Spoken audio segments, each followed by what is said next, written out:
Good day to all of you. I welcome all of you to our little study space, our little academy. I'm Dr. Duleen Dharmaratne, and today we are going to learn 10 effective study tips. How to study properly in 10 effective tips. The 10 effective methods that we can follow to study effectively. So let's take a look at what we have to do to study effectively.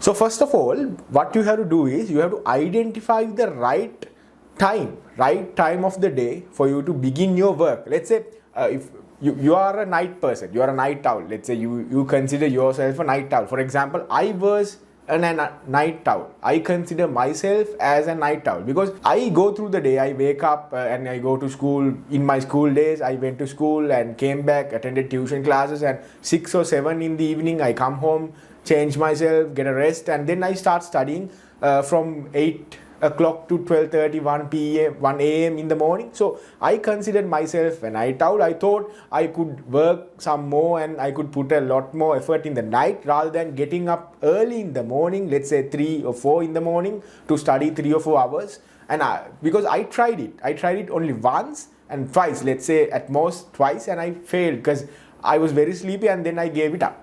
So I considered myself as a night owl because I didn't have any other option. Getting up early in the morning was not an option for me. But today, right now, I am suggesting you all, make sure you put the right amount of effort to get up in the morning, early in the morning. Let's say you can get up 3 a.m., 3:30, 4 o'clock. Make sure you put the maximum effort to get up early in the morning and start studying, because scientifically it is proven, and now only I understand after following that method in my university days, in my medical college days, that getting up early in the morning is very useful, very beneficial and very effective, because our mind is very fresh and it is going on a particular routine way. That mind is very fresh, the atmosphere is very fresh, the environment is very free without any sounds disturb you, and nobody else is awake. So you can peacefully study, peacefully focus and peacefully study. So I suggest all of you, I can't push all of you, but I suggest it, get up early in the morning. Make sure you prepare a special routine to get up early in the morning. I'll be conducting another video how to get up early in the morning, but in this particular segment, you have to make sure that you get up early in the morning and start studying. That will be very effective and very beneficial for you all, rather than exerting yourself in the late night period to study a bit more, study half an hour, study 1 to 2 hours more. You will be exerting yourself. You can get good amount of sleep in the late night segments, late night sessions, and get enough sleep, make yourself fresh and fit for the morning study session. You will get good amount of work done.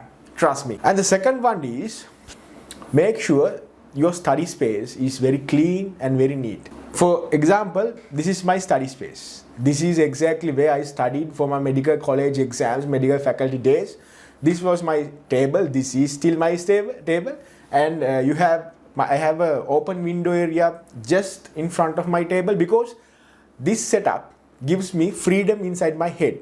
I am studying always on the table, sitting on the chair. I don't study on my bed, because that is one of the main mistakes that you can do while studying. Practicing good ways of studying, that is a very bad way to study on the bed, because our mind is programmed to go to sleep when we go to the bed, because we are sleeping on the bed from our birth, and our brain gives a message out to secrete the sleepy hormones once we get onto the bed. So obviously and naturally we fall asleep once we are on bed. So make sure that you don't use our bed to study.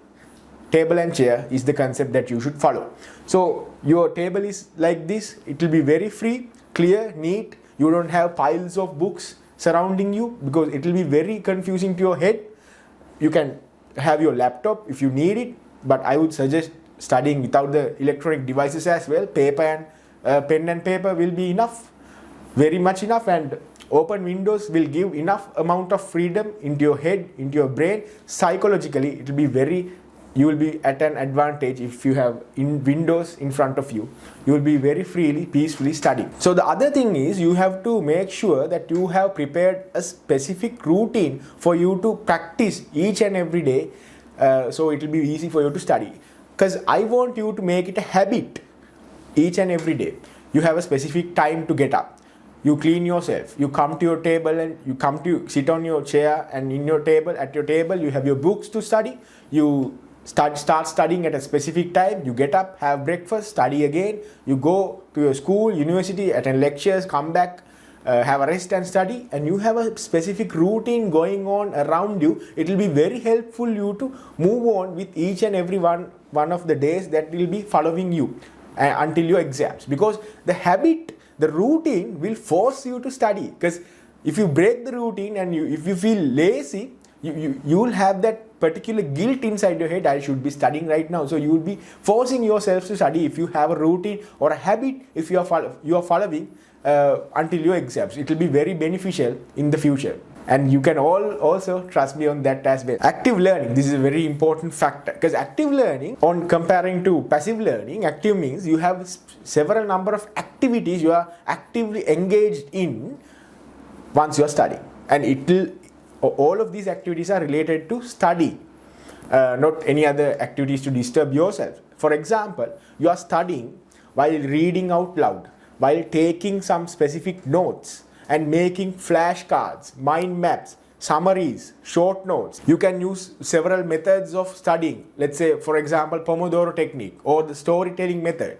And also you can, after studying all these segments, little chapters, you can teach yourself, and it will be a complete active session of studying after you finish it with a teaching session. You can teach yourself, or you can teach your younger siblings. Imagine you have students in front of you, and you can teach them what you learn through active learning, active studying. So that is a very healthy way of studying, and you can always take that as an advice to follow. To-do list. This is very important in your career as a student. For example, if you're studying in the primary schools, high schools, universities, academic students, board exam students, it doesn't matter. Make sure early in the morning when you get up, before you sit on your chair to start studying, take a piece of paper, keep a notebook with you, prepare a to-do list. The exact number of things that you have to do in the day till the day finishes, and put the numbering along with the list, and make sure the urgent, important things on the top of the list. So you can, once you complete each and every task, you can tick it off, you can cut it out, and it will be a psychological advantage in your head that you have achieved something while you are doing your work throughout the day, and you have a specific task, specific goals assigned for you each and every day for you to follow. So it will be very helpful in your future if you start doing it today onwards. I would highly advise you not to do any multitasking, because for example, our students, it doesn't matter, our school students, high school students, university students, they all do these mistakes. You will be studying here on the table, you will be reading through chapters, and you will be texting your friends, your girlfriends, boyfriends, or your friends, buddies. You will be texting, WhatsApping, FaceTime, Snapchat, everything. You will be doing everything while studying. So just think about it. Is that an effective way of studying? So some people, they listen to music. So you will be telling me it is very effective for me to listen to music and studying. So I'll be advising you as a doctor, medical doctor, if you are doing subjects like physics, mathematics, like the subjects which flows according to a certain flow, which has a certain pattern, you can listen to music and concentrate on that as well. But if you are studying theory heavy subjects like history, science, biology, arts, commerce subjects, you have to analyze your brain, analyze your facts. You can't be focusing on your music and your study material at the same time. So trust me, don't do that mistake. Do not multitask while you study. So take that as an advice. And finally, make sure you have good amount of sleep and a healthy diet, because our health is very important for us to have a good study session. If you are hungry, you won't be concentrating on your study material. If you are sleepy, you won't be able to concentrate on your study material. So make sure you have a good amount of sleep, straight 6 hours, not 2 hours in an irregular pattern. Make sure straight 6 hours of sleep and a healthy diet throughout the day, and good enough good amount of hydration for you to have a healthy lifestyle, and you can carry on a very healthy, efficient, effective way of studying, and you can generate good results in your exams as well. So thank you for joining with us. Make sure you like and subscribe our channel, and please share these videos with your friends as well, because these are very effective and productive, important videos for all students all around the world, all around the globe. So I would highly advise you to share and watch all our advisory videos. Thank you again for joining with us. Until next time, goodbye.